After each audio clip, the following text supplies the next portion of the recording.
فائدے سے جو اللہ تعالیٰ نے ان کو دیے نفع اٹھایا، اور آج تم بھی اسی طرح مال سے، اسی اللہ تعالیٰ کی طرف سے دیے ہوئے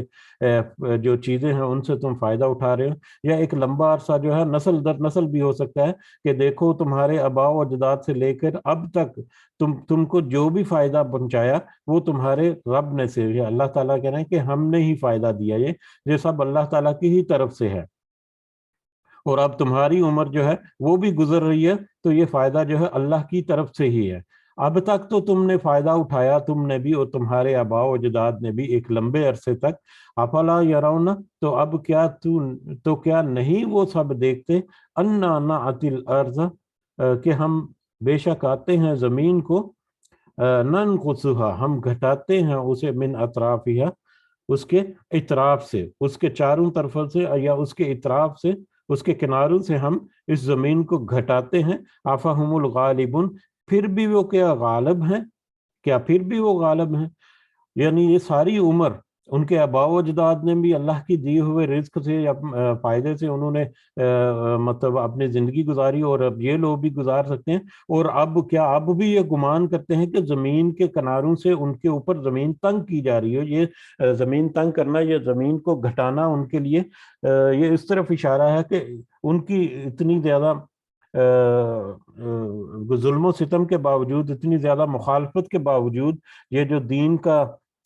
دائرہ ہے، اسلام کا جو دائرہ ہے، وہ وسیع تر ہوتا چلا جا رہا ہے. آہستہ آہستہ لوگ جو ہے وہ اسلام کے دائرے میں داخل ہو رہے ہیں، اور جتنے لوگ اسلام کی طرف آئیں گے، اسلام کے دائرے میں داخل ہوں گے، اتنے ہی مشرکین کے کم ہو جائیں گے. تو یعنی اسلام کا دائرہ جو ہے وہ بڑھتا جا رہا ہے، اور مشرکین کا، مشرک کا، کفر کا دائرہ جو ہے وہ کم ہوتا جا رہا ہے. اور اسی اعتبار سے ان کی سلطنت کہہ لیں، اسی اعتبار سے ان کی طاقت کہہ لیں، اسی اعتبار سے ان کا غلبہ کہہ لیں کہ اسلام کا غلبہ جو ہے وہ بتدریج بڑھتا جا رہا ہے، اور کفر کا غلبہ جو ہے وہ بتدریج گھٹتا جا رہا ہے، کم ہوتا جا رہا ہے، ختم ہو رہا ہے. تو اب پچھلا تو جو ہو گیا، ان کے آباء و اجداد نے یا انہوں نے تو اپنے عمر بھر کے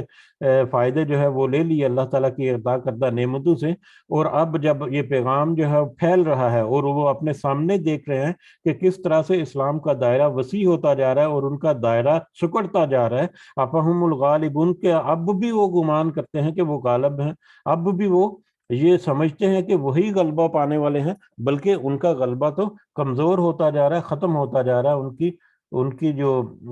حکومت ہے وہ تو ختم ہوتی جا رہی ہے.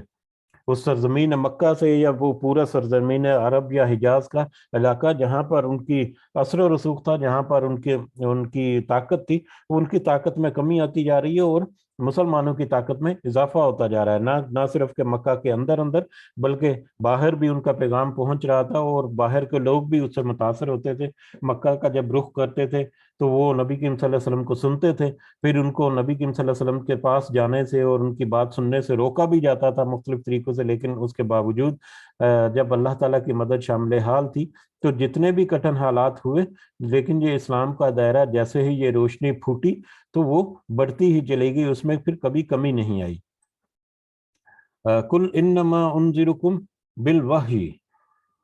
کہہ دیجئے یقیناً میں ڈراتا ہوں تمہیں وحی کے ذریعے. یہ اللہ تعالیٰ کی طرف سے وحی کے ذریعے سے جو نصیحت آتی ہے یا جو پیغام آ رہا ہے، اس پیغام کے ذریعے یا اس وحی کے ذریعے میں تمہیں ڈراتا ہوں کہ تم نے اگر اپنا آپ صحیح نہیں کیا تو تمہارا کیا انجام ہوگا. اس انجام کی میں پوری تنبیہ یا وارننگ جو ہے وہ میں نے تم کو دے دی. نبی کریم صلی اللہ علیہ وسلم سے کہا جا رہا ہے کہ آپ ان سے کہہ دیجئے کہ ساری وارننگ تمہارے لیے واضح کر دی گئی ہیں. ولا یسمع الصم الدعاء، اور نہیں وہ سنتے بہرے پکار کو، لیکن اس کے باوجود جو بہرے ہیں وہ پکار کو نہیں سنتے. اذا ما ینذرون، جب کبھی وہ سب ڈرائے جاتے ہیں، جب ان کو اس طرح کی ڈرائے جاتے ہیں یا اس طرح کی وارننگز جب دی جاتی ہے، تو اس وارننگز کے باوجود جو بہرے ہیں، مطلب کانوں سے تو بہرے نہیں ہے، لیکن وہ بات کو یا تو سنتے ہی نہیں یا سنی انسنی کر دیتے ہیں، اور اس طرح سے وہ اپنے آپ کو انہوں نے گمراہی میں ڈالا ہوا ہے. کل یا پرسوں کچھ جو ذکر ہوا تھا اس میں ہم نے دیکھا تھا کہ جیسے آج بھی ایک مشابہت سی ملتی ہے کہ کس طرح سے وہ